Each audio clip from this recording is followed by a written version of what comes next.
So let's go ahead and write that down. So there are several symbolic representations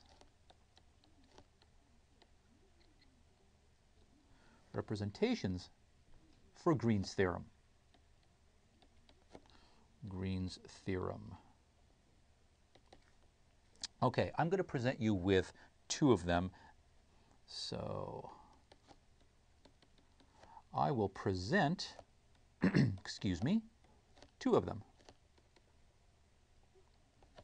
Later when we move on to 3 dimensions and we talk about the divergence theorem and Stokes' theorem, in 3 dimensions, I'll go ahead and introduce yet another symbolic version, but I don't want to lay it on too thick all at once. So, okay, now it's really, really important to remember that they are not different theorems.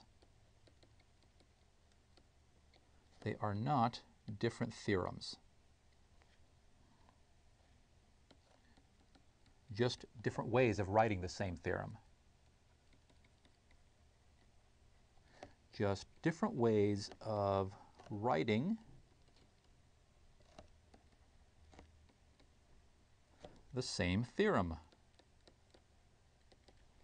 Okay, now we write the following. We write the integral c of f, and I'm going to do the curl first, the circulation curl. F of c dot c prime dt. That's what we write.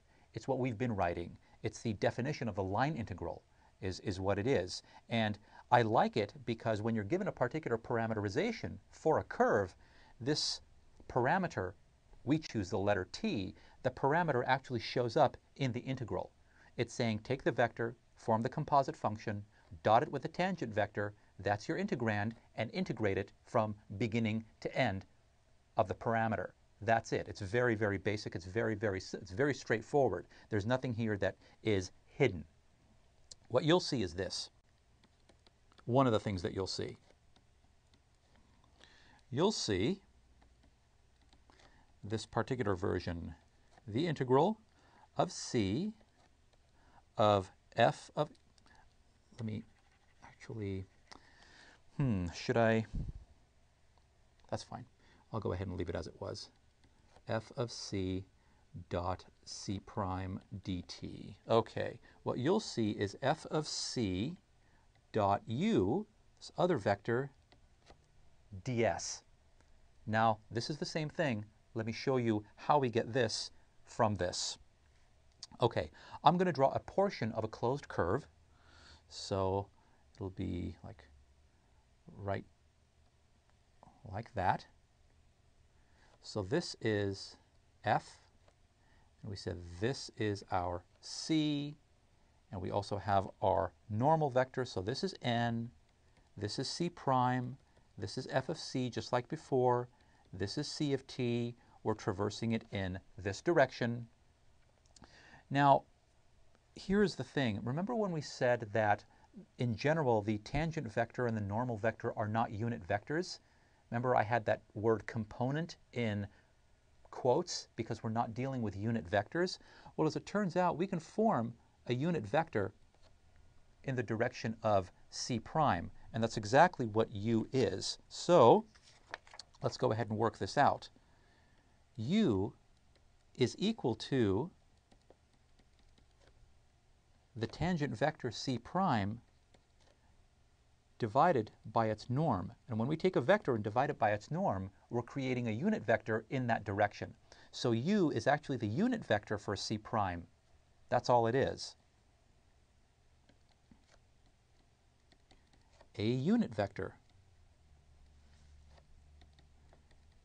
in the direction of c prime. In the direction of c prime. Again, that's all it is. So u equals this. Now let me go ahead and multiply through. I get the following. I get c prime of t is equal to u times the norm of c prime of t. This is just simple algebra. I've moved it over. but the norm is equal to ds dt. Okay, this ds dt, s is the length of the curve. ds is a differential length element for the curve. It's a very, very tiny length element of the curve. Well, this is a derivative, so the norm here is ds dt. When you take the derivative of a curve, you get the tangent vector. When you take the norm of that tangent vector, you're going to get some number. What that number measures is a rate of change. It's the rate at which the length of the curve is changing as you change the parameter, right? That's what a derivative is. It's not just a slope, it's also a rate of change. So this ds dt, which happens to equal the norm of the tangent vector at a given point, it's measuring how much the curve is actually lengthening as you do make some differential change in the parameter t. So this is ds dt. So when I put this into here, I get the following. So c prime of t is actually equal to u, this is this, ds dt. So now when I put this c prime equals u ds dt into here, here's what I get. Now, the integral of f of c dot c prime dt, I'm just going to replace them with other symbols, is equal to the integral of f of c dot, well, we said that c prime is equal to u ds dt. And now we'll put it, so we put that in, that's here, we go to blue. We put this in, that's here. We did c prime, that's this thing. And now we'll put in our dt. Well, dt and dt cancel, leaving you with the integral over c of f of c dot u ds.